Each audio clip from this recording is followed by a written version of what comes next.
ঈদের দিন ভারত নিয়ন্ত্রিত কাশ্মীরের 10 জেলায় কারফিউ জারি করায় আবারও বিক্ষোভ, নিরাপত্তা বাহিনীর সঙ্গে সংঘর্ষে আরো 2 জন নিহত। সিরিয়ায় এবারের যুদ্ধবিরতি সফল হবে বলে আশাবাদী যুক্তরাষ্ট্র। সিরিয়ার বিভিন্ন শহরে পৌঁছাতে শুরু করেছে মানবিক সহায়তা। ট্রাম্প শ্রমিক শ্রেণীর বন্ধু নন, মন্তব্য ওবামার। হিলারির ইমেইল কেলেঙ্কারি, ওয়াটারগেট কেলেঙ্কারি থেকেও বড় বললেন ট্রাম্প।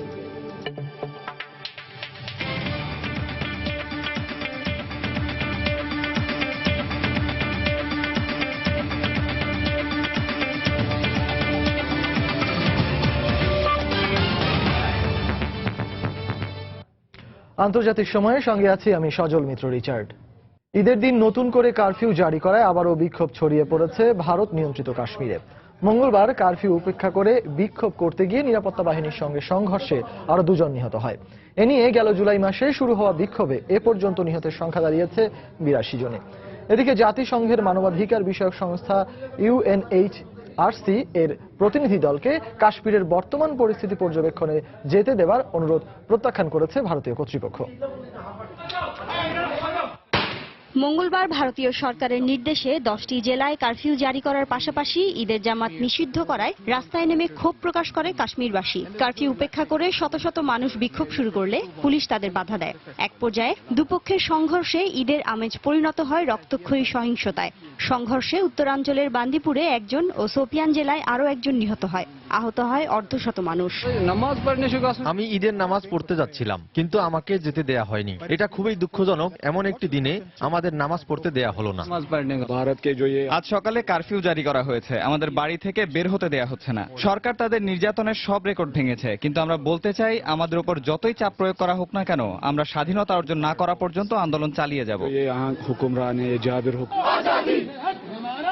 কাশ্মীরের বিচ্ছিন্নতাবাদী দলগুলো ভারতীয় সরকারের ঈদ উৎসব পালনে নিষেধাজ্ঞার সিদ্ধান্তকে নজিরবিহীন উল্লেখ করে কাশ্মীর পরিস্থিতি সামাল দিতে সরকার ব্যর্থ হয়েছে বলে অভিযোগ করে। সরকার আবারও কারফিউ জারি করেছে, তবে আমরা কোনো কিছুতেই ভয় পাই না। আমরা আমাদের স্বাধীনতার আন্দোলন চালিয়ে যাব। এরই মধ্যে কাশ্মীরের চলমান সহিংসতা নিয়ে উদ্বেগ প্রকাশ করে পরিস্থিতি পর্যবেক্ষণে যাবার জন্য ভারতীয় কেন্দ্রীয় সরকারের কাছে অনুমতি চেয়েছিল জাতিসংঘের মানবাধিকার বিষয়ক সংস্থা UNHRC। একই অনুরোধ পাকিস্তানের কাছেও জানানো হয়। পাকিস্তান এরই মধ্যেই নিয়ন্ত্রণ রেখার পাকিস্তান অংশে সংস্থার প্রতিনিধিদের আসার জন্য আনুষ্ঠানিক অনুমতি দিলেও UNHRC এর অনুরোধ প্রত্যাখ্যান করেছে ভারতীয় কর্তৃপক্ষ। ভারতের সব দলের সম্মতিতেই এই সিদ্ধান্ত নেওয়া হয়েছে বলে জানায় দেশটির পররাষ্ট্র মন্ত্রণালয়। শিরিন আক্তার, সময় সংবাদ। পানির অভাবে দুর্ভোগে পড়েছে ভারতের পশ্চিমবঙ্গের শত শত মানুষ। এর প্রেক্ষিতে পানির দাবি জানিয়ে শিলিগুড়িতে বিক্ষোভ করেছে তারা। মঙ্গলবার বিক্ষোভকারীরা শহরের মেয়রের বাড়ির সামনে বিক্ষোভ করে কবে নাগাদ পানির সমস্যার সমাধান হবে তার জবাব চায়। সম্প্রতি শিলিগুড়ি সংলগ্ন একটি মহাসড়কের নির্মাণ কাজ চলার কারণে পানির অভাব দেখা দিয়েছে। অন্যদিকে কাবেরী নদীর পানি বন্টন নিয়ে ভারতের কর্ণাটক রাজ্যে বিক্ষোভ অব্যাহত রয়েছে। সোমবার পুলিশের সঙ্গে সংঘর্ষে 1 জন নিহত হওয়ার পর পরিস্থিতি নিয়ন্ত্রণে বিক্ষোভকারীদের শান্ত হওয়ার আহ্বান জানিয়েছেন কর্ণাটক রাজ্যের মুখ্যমন্ত্রী।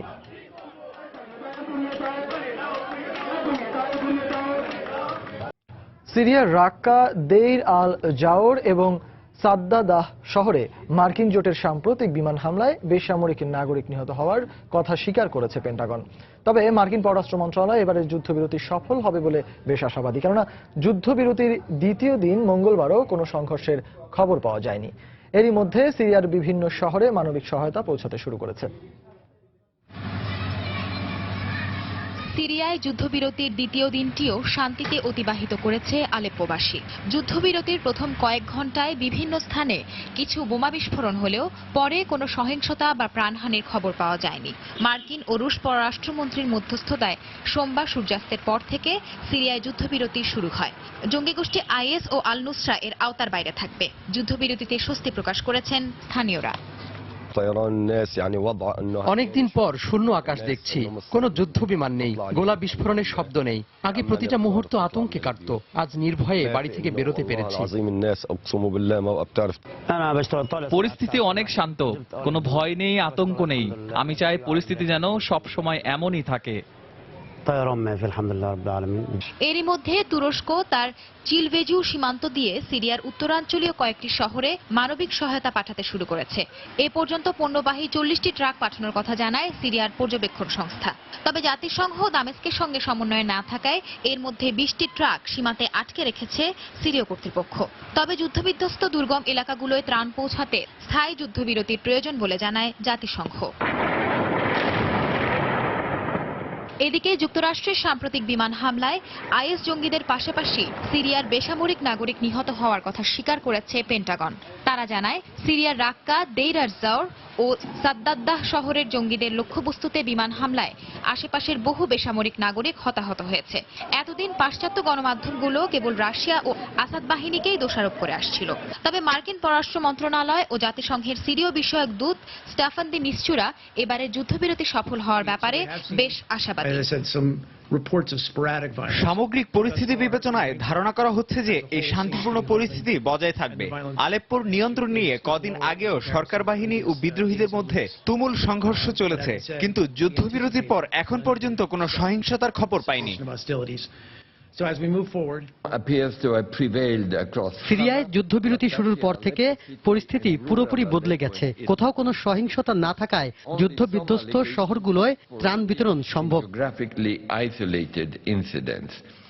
এদিকে মানবাধিকার বিষয়ক তদন্তে সহায়তা দিতে অস্বীকৃতি জানানোয় আসাদ সরকারের তীব্র নিন্দা জানিয়েছেন ইউএনএইচসিআর এর মানবাধিকার প্রধান জেইদ রাদ আল হুসেইন। সঞ্জনা চৌধুরী, সময় সংবাদ। আন্তর্জাতিক সময়ে আরো দেখবেন, শুরু হয়েছে জাতিসংঘের ৭১তম সাধারণ পরিষদের অধিবেশন। অংশ নেবেন প্রধানমন্ত্রী শেখ হাসিনা সহ বিভিন্ন দেশের সরকার প্রধান।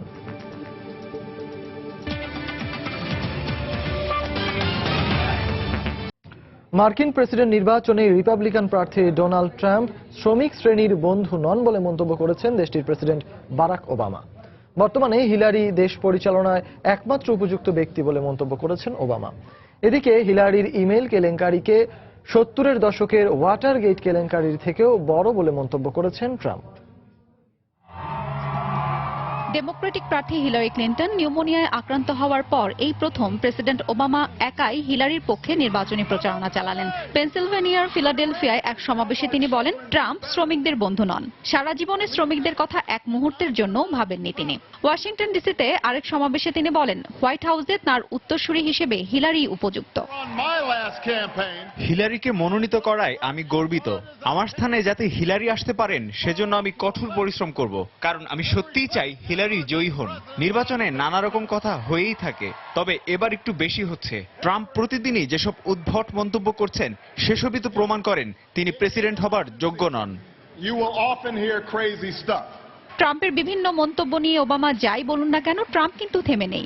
আইওয়ার ক্লিভে এক সমাবেশে তিনি নতুন করে হিলারির ইমেল কেলেঙ্কারি ইস্যুটি সামনে টেনে আনেন। হিলারি ক্লিন্টন যে দুর্নীতির আশ্রয় নিয়েছেন তা তো স্পষ্ট। তিনি আইন লঙ্ঘন করেছেন, তারপরও কোনো বিচার হচ্ছে না। এটাকে আমি যুক্তরাষ্ট্রের ইতিহাসে সবচাইতে বড় কেলেঙ্কারি, ওয়াটারগেট কেলেঙ্কারির চাইতেও জঘন্য বলবো। এদিকে কেন্টাকি রাজ্যের গভর্নর ম্যাট বেভিন বলেছেন, রক্তক্ষয়ী সহিংসতার দিকে যাচ্ছে দেশ। হিলারি ক্লিন্টন নির্বাচিত হলে জাতিকে ভয়ঙ্কর পরিণতি বরণ করতে হবে বলে মন্তব্য করেন বেভিন। হাফসাতুন্নেসা, সময় সংবাদ। জঙ্গি সংগঠন আইএসের সঙ্গে জড়িত সন্দেহে ৩ সিরীয় নাগরিককে গ্রেফতার করেছে জার্মান পুলিশ। মঙ্গলবার উত্তরাঞ্চলীয় স্লেজউইগ হলস্টানে রাজ্যে সন্ত্রাস বিরোধী অভিযান চালানোর সময় ১৭ থেকে ২৬ বছর বয়সী ওই ৩ সিরীয়কে গ্রেফতার করা হয়। জার্মানির স্বরাষ্ট্রমন্ত্রী থমাস ডি মাইজিয়েরে সাংবাদিকদের বলেন, ধারণা করা হচ্ছে ওই ৩ জন ২০১৫ সালের নভেম্বরে আইএসের নির্দেশে জার্মানিতে ঢুকেছে। তবে ৩ সন্দেহভাজনের ফ্ল্যাটে তল্লাশি চালিয়ে কিছু পাওয়া গেছে কিনা সে সম্পর্কে বিস্তারিত তথ্য জানা যায়নি।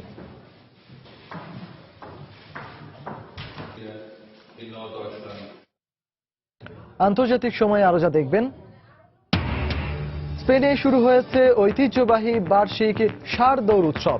বিরোধিতা থাকলেও পর্যটক আকর্ষণের অন্যতম বিষয় এই আয়োজন।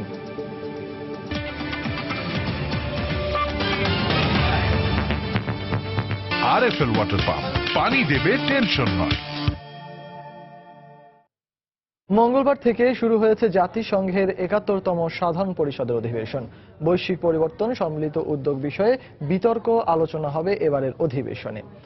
এছাড়া অনুষ্ঠিত হবে অভিবাসন বিষয়ক উচ্চ পর্যায়ের প্ল্যানারি সেশন। বাংলাদেশের প্রধানমন্ত্রী শেখ হাসিনা সহ বিভিন্ন দেশের রাষ্ট্র ও সরকার প্রধান অংশ নেবেন অধিবেশনে। নিউ ইয়র্ক থেকে শিহাবুদ্দিন কিসলুর পাঠানো রিপোর্ট। সমগ্র মানবজাতির জন্য বাসযোগ্য পৃথিবী গড়ে তোলার অঙ্গীকার বাস্তবায়নের লক্ষ্যকে সামনে রেখে নিউ ইয়র্কে শুরু হয়েছে জাতিসংঘের ৭১তম সাধারণ পরিষদের অধিবেশন। আমাদের ভবিষ্যৎ প্রজন্মের জন্য এবারের অধিবেশন অত্যন্ত গুরুত্বপূর্ণ বলে জানালেন সাধারণ পরিষদের নবনির্বাচিত সভাপতি। We have a big year ahead of us. সামনের বছরটি আমাদের জন্য অনেক গুরুত্বপূর্ণ। মানবতার স্বার্থে এবং ভবিষ্যৎ প্রজন্মের জন্য একটি নিরাপদ বিশ্ব গড়ে তুলতে আমরা 17টি টেকসই উন্নয়নের লক্ষ্যমাত্রা নির্ধারণ করেছি। প্রত্যেক মানুষকে এই উন্নয়নের লক্ষ্যমাত্রাগুলো বুঝতে হবে। যদি সবাই বুঝতে পারে এবং আমাদের সহায়তা করে, তবে 2030 সালের মধ্যে আমরা এই লক্ষ্যমাত্রাগুলো অবশ্যই অর্জন করতে পারব। Integrated, they're universal, and if we all understand them. টেকসই উন্নয়ন লক্ষ্য অর্জনে বাংলাদেশ এবার অধিবেশনে মৌলিক ভূমিকা রাখবে বলে জানিয়েছেন জাতিসংঘে নিযুক্ত বাংলাদেশের রাষ্ট্রদূত মাসুদ বিন মোমেন। বর্তমানে যে আপনার ভায়োলেন্ট এক্সট্রিমিজম যে সমস্যাটা সমস্ত দেশকেই কোনো না কোনোভাবে এফেক্ট করছে, বাংলাদেশও এর বাইরে নয়, সেটার ব্যাপারেও আমরা একটা পজিটিভ ভূমিকা রাখার চেষ্টা করব।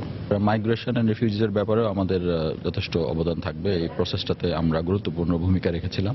জাতিসংঘের ৭১তম সাধারণ পরিষদের অধিবেশনে যোগদানের উদ্দেশ্যে প্রধানমন্ত্রী শেখ হাসিনা যুক্তরাষ্ট্রে পৌঁছাবেন আগামী 18 সেপ্টেম্বর। আগামী 21 সেপ্টেম্বর সাধারণ পরিষদের অধিবেশনে বক্তব্য রাখবেন তিনি। জাতিসংঘের সদর দপ্তর থেকে শিহাবুদ্দিন কিসলু, সময় সংবাদ, নিউ ইয়র্ক, যুক্তরাষ্ট্র। স্পেনে শুরু হয়েছে ঐতিহ্যবাহী বার্ষিক ষাঁড় দৌড় উৎসব। বিশ্বের বিপজ্জনক এবং রোমাঞ্চকর খেলাগুলোর মধ্যে অন্যতম এ বুল রান বা ষাঁড় দৌড়। এই বর্বর উৎসবের বিরোধিতায় বিভিন্ন মহলে সমালোচনার ঝড় উঠলেও আজও পর্যটকের আকর্ষণের অন্যতম অংশ জুড়ে রয়েছে এই ষাঁড় দৌড়। জীবন বাজি রেখে এভাবেই ক্ষিপ্র ষাঁড়ের সামনে দৌড়াচ্ছেন প্রতিযোগীরা। ষাঁড়গুলোও ছাড়া পেয়ে ধাওয়া করছে এই মানুষগুলোকে। স্পেনের জনপ্রিয় বুলরান উৎসবের চিত্র এটি। অংশগ্রহণকারী দুঃসাহসী প্রতিযোগীরা এই লড়াইকে চ্যালেঞ্জ হিসেবে নেন। যতই ভয়ঙ্কর এবং বিপজ্জনক হোক না কেন, এই খেলা আটকে রাখতে পারে না প্রতিযোগীদের। যেখানে মৃত্যু মাত্র কয়েক ইঞ্চি দূরে তাড়া করে ফেলে, সেখানে দর্শনার্থীদেরও কমতি থাকে না। তবে বেশ কয়েক বছর ধরে এ উৎসবকে ঘিরে চলছে নানা তর্ক বিতর্ক। একদিকে যখন ঐতিহ্যবাহী উৎসবের চল ধরে রাখতে চান অনেকে, অন্যদিকে উৎসবের পর ষাঁড়গুলোকে হত্যার প্রতিবাদে এটি বন্ধ করার দাবি জানান প্রাণী অধিকার বিষয়ক সংগঠনের কর্মী ও সমর্থকরা। গেল বছর 50,000 মানুষ এই উৎসবে যোগ দিয়েছিল। এর কারণ মানুষ এই উৎসব পছন্দ করে। এটা আমাদের ঐতিহ্যবাহী উৎসব, আমাদের উচিত এ রীতি ধরে রাখা। আর যারা এটা পছন্দ করে না, তারা এখানে আসবে না। এই উৎসবে আসার জন্য আমাদের কেউ জোর করেনি। আমার কিছু বলার ভাষা নেই। উৎসবের পর ষাঁড়গুলোকে হত্যা করা হবে, এটা নির্মম ও অমানবিক। সব প্রাণীরই এ পৃথিবীতে ভালোভাবে বাঁচার অধিকার আছে। তাদের সাথে এ ধরনের আচরণ কখনোই গ্রহণযোগ্য নয়। আমি এই উৎসবের বিপক্ষে।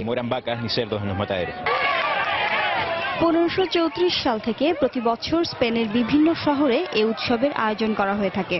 তবে চলতি বছরের জানুয়ারি মাসে প্রাণী কল্যাণ সংগঠনের চালানো এক জরিপে দেখা গেছে দেশটির 19% প্রাপ্তবয়স্ক নাগরিক এই উৎসব সমর্থন করেন।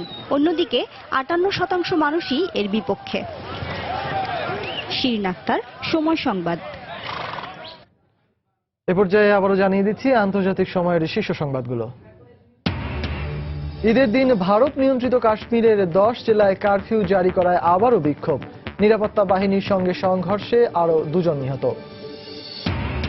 সিরিয়ায় এবারের যুদ্ধবিরতি সফল হবে বলে আশাবাদী যুক্তরাষ্ট্র। সিরিয়ার বিভিন্ন শহরে পৌঁছাতে শুরু করেছে মানবিক সহায়তা। এবং ট্রাম্প শ্রমিক শ্রেণীর বন্ধু নন, মন্তব্য ওবামার। হিলারির ইমেল কেলেঙ্কারি ওয়াটারগেট কেলেঙ্কারির থেকেও বড় বললেন ট্রাম্প। এই ছিল আন্তর্জাতিক সময়ে। যে কোনো খবর পেতে ভিজিট করুন সময়নিউজ.tv। সঙ্গে থাকুন সময়ের।